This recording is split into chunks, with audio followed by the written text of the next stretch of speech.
अब हम carbon and its compound की एक्सरसाइज करने जा रहे हैं। अब तक हमने जो पढ़ा है वो क्या पढ़ा है, सैचुरेटेड कंपाउंड क्या होता है, अनसैचुरेटेड सैचुरेटेड और अनसैचुरेटेड हाइड्रोकार्बन्स क्या होते हैं, जिसमें हमने एल्केन की बात कर ली, एल्काइन की बात कर ली और एल्कीन की बात कर ली।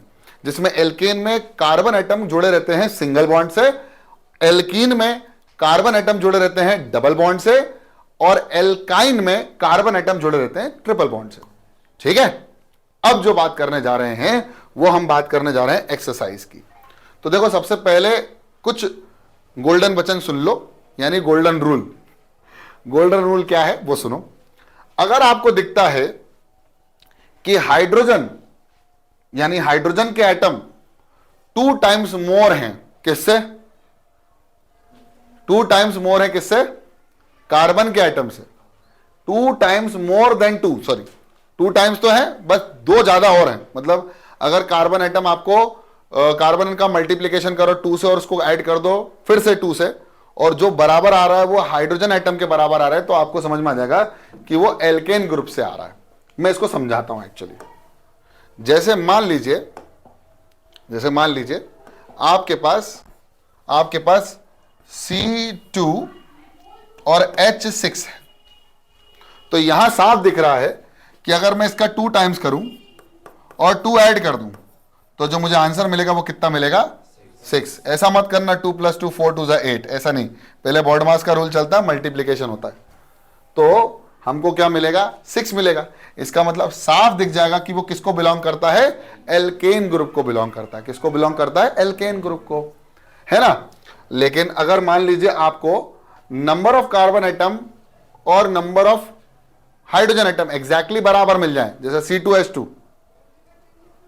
C2H2, the hydrogen atom is exactly the double, sorry double नहीं, एग्जैक्टली बराबर नहीं, डबल के बराबर, जैसे C2H4, तो हमको क्या मिलेगा? एल्कीन। यानी हमारा जो फॉर्मूला बनता है वो क्या बनता है?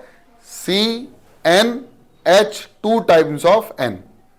लेकिन अगर कहीं हमको 2 टाइम्स -2 मिल जाए hydrogen atom as compare to carbon atom, तो वहां क्या बनेगा? एल्काइन ग्रुप बनेगा। क्या बनेगा? Alkyne group. चलिए, छोटे से गोल्डन वचन है, उसके बाद एक सवाल है। Give the formula for ethane and right the number of covalent bond present in it. चलिए, तो सबसे पहले एक काम करते हैं, सॉल्यूशन बता देते हैं आपको पुनीत सर, उसके बाद फिर आप करते रहिएगा, ठीक है। अगर बात करें तो वो मांग रहे हैं इथेन, एथ मतलब, एथ का मतलब 2 कार्बन एटम सिंगल बॉन्ड से जुड़ेंगे, यानी कार्बन सिंगल बॉन्ड कार्बन, ठीक है। अब इन सबको वैलेंसी को सेटिस्फाई करो। इसकी 1 है, इसकी भी 1 है, तो इसकी 3 होगी और इसकी भी 3 होगी। वहां जोड़ दो क्या? H H H H H H। तो जो फॉर्मूला बनेगा वो बनेगा C2H 1 2 3 4 5 6 C2H6। और एक्चुअली में यही फॉर्मूला बनता है। क्यों बनता है? क्योंकि हमने देखा है कि हमारा जो जनरल फॉर्मूला होता है वो होता है H2N+2, CnH2 times of N+2। तो यहां पर हमारा जनरल फॉर्मूला बनता है ये, ठीक है। Right the number of covalent bond present in it. तो कितने कोवेलेंट बॉन्ड है? 1 2 3 4 5 6 7। तो कितने बॉन्ड हो गए बच्चों? 7 कोवेलेंट बॉन्ड हमारे बन गए, ठीक है। तो ये हमारा C2H6 हो गया, स्ट्रक्चर ये हो गया, और हमारा number of covalent bond are 7। कितने हो गए? 7 कोवेलेंट बॉन्ड बन गए। तो आपको जो सवाल पूछा जा रहा है, जैसा सवाल पूछा जा रहा है वैसा उत्तर आपको देना है, ठीक है। चलिए अगला question. Give the general formula for alkyne and identify which of the following is an alkyne. तो मैंने अभी आपको थोड़े समय पहले यही बताया था कि अगर आपको एल्काइन पहचानना है तो आपको क्या चेक करना पड़ेगा कि जो कार्बन एटम्स हैं, मान लीजिए n कार्बन एटम्स हैं, तो हाइड्रोजन एटम किसके बराबर होना चाहिए? 2 टाइम्स ऑफ N-2 एल्काइन के लिए। एल्कीन के लिए क्या होगा? एल्कीन के लिए अगर मान लीजिए कार्बन एटम n है तो H के एटम जो होंगे, हाइड्रोजन एटम जो होंगे, वो जस्ट 2 टाइम्स हो जाएंगे N के, मतलब C के। तो देख लेते हैं सबसे पहले, यहां कितना है? 1, यहां कितना है? 4। कभी नहीं होगा ये एल्कीन ग्रुप, एल्काइन ग्रुप। यहां क्या है? यहां 2 टाइम्स है, तो 2 का मल्टीप्लाई किया 2 से, माइनस किया 2 से, तो आंसर आए 2 2 जा 4 माइनस 2 कितना हो जाना चाहिए, 2 होना चाहिए। यहां ये भी नहीं है, लेकिन यहां C2H2 है, इसका मतलब ये एल्काइन ग्रुप है, ये एल्काइन ग्रुप है। यहां 3 देख लेते हैं, तो 3 का मल्टीप्लाई किया 2 से और माइनस किया 2 से, 3 2 जा 6, 6 माइनस 2 कितना हो जाएगा 4। इसका मतलब ये भी एल्काइन ग्रुप होगा C3H4, यानी C2H4 तो हो ही नहीं सकता, ये एल्कीन ग्रुप है। तो अभी मैंने आपको बताया कि जनरल फॉर्मूला क्या होगा, तो आपको लिख देना है कि the general formula for alkyne, general formula for alkyne group will be equal to C और NH 2 times of N minus 2. This is the general formula for alkyne group. और यहां पर हमने निकाला था अभी C2H2 और C3H3 are 2 alkyne groups members of the groups, और इनका नाम क्या है बच्चों, C2 है यानी मीथाइन है, ठीक है, मीथेन था ना, तो मीथाइन हो गया, और ये हो गया बच्चों मैथ एथ प्रोपाइन, सॉरी, ठीक है। चलो देखें,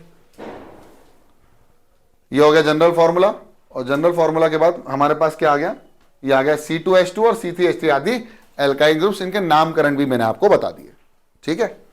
चलिए अगला, give the general formula for alkyne and identify which of the following is an alkene. अब एल्कीन बताना है, सॉरी एल्काइन की नहीं, एल्कीन का ही हमको जनरल फॉर्मूला बताना है, और इसमें ही हमको पहचानना है कि कौन एल्कीन होगा। तो जनरल फॉर्मूला क्या है, CnH 2 times of N, 2 2 जा 4, 2 2 जा 4 ये है, 2 1 जा 2 नहीं, 2 1 नहीं ये है, तो एक हो गया C2H4 और ये हो गया C3H6, तो हो गया 2N, ठीक है, जनरल फॉर्मूला। तो C2H4 and C3H6 are the alkene group with general formula CnH 2 times of N, ठीक है, बहुत बढ़िया। तो ये एल्कीन्स होंगे। Give the general formula for alkane और आइडेंटिफाई करो एल्केन ग्रुप का मेंबर। तो एल्केन का जनरल फॉर्मूला होता है CnH 2 times of N +2 हो रहा है, तो 2 गुना करो, उसमें ऐड करके 2 देख लो, तो ये तो हो गया एक, ये तो हो गया मीथेन, तो हमारा पहला ग्रुप था। इसमें करो 3 2 जा 6 +2, ये भी हो गया, ये तो नहीं है, ये 3 2 जा 6 नहीं है, ये 2 2 जा 4 +2 ये भी है, तो एक CH4 है, C3H8 है और C2H6 है, 2 times +2, तो CH4 C2H6 और C3H8 are the alkane groups of the members, ठीक है, एल्केन ग्रुप के मेंबर्स है। Which of the following compound is saturated, बताओ कौन सा सैचुरेटेड है भाई, जिसमें सिंगल बॉन्ड होता है, तो इसमें सिंगल बॉन्ड होगा, इसमें नहीं होगा, तो सिंगल बॉन्ड ग्रुप वाला कौन सा होगा, एल्केन ग्रुप। सैचुरेटेड का मतलब क्या होता है, एल्केन, तो structure of methane is single bond वाला, और इसका डबल बॉन्ड हो गया, तो therefore it is only consisting of single bond CH4, therefore saturated will be CH4 which is methane. CH4 is the saturated hydrocarbon, क्यों, क्योंकि इसमें सिंगल बॉन्ड है बच्चों, ठीक है, बढ़िया। Which of the following compound have double bond, इन दोनों में से डबल बॉन्ड किसके पास है, एल्कीन ग्रुप के पास में डबल बॉन्ड होता है, तो 2 टाइम्स करो +2 करो, 2 टाइम्स करो +2 करो, तो एल्केन ग्रुप बन जाता है। 2 टाइम्स कर दो तो C3 और H6 2 टाइम्स 2N, तो ठीक है, तो ये तो है ही नहीं, तो डबल बॉन्ड किसके पास होगा, C3H6 के पास, क्यों, क्योंकि ये एल्कीन ग्रुप का है, और इसका नाम क्या है, इसका नाम क्या है, C3H6 का नाम क्या है, मेथड प्रोपीन, ठीक है। Hydrocarbon molecule has 3 carbon atoms, right down its molecular formula, structure formula, if it is an alkane, alkene and alkyne, अगर वो एल्केन भी है, एल्कीन भी है और एल्काइन भी है, इन सबके स्ट्रक्चर फॉर्मूला लिखना है। A hydrocarbon molecule has 3 carbon, 3 carbon वाला, तो C सिंगल बॉन्ड, देखो मैं बताता हूं, लो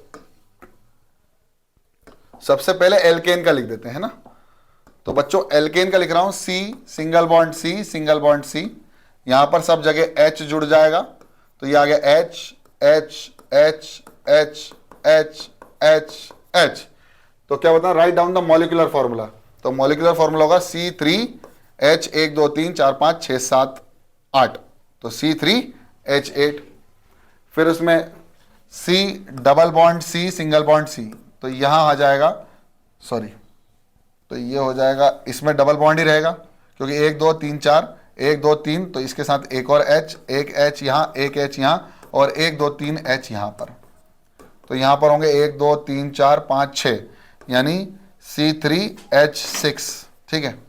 ये हो गया एल्कीन, ये हो गया एल्कीन, ये हो गया एल्केन।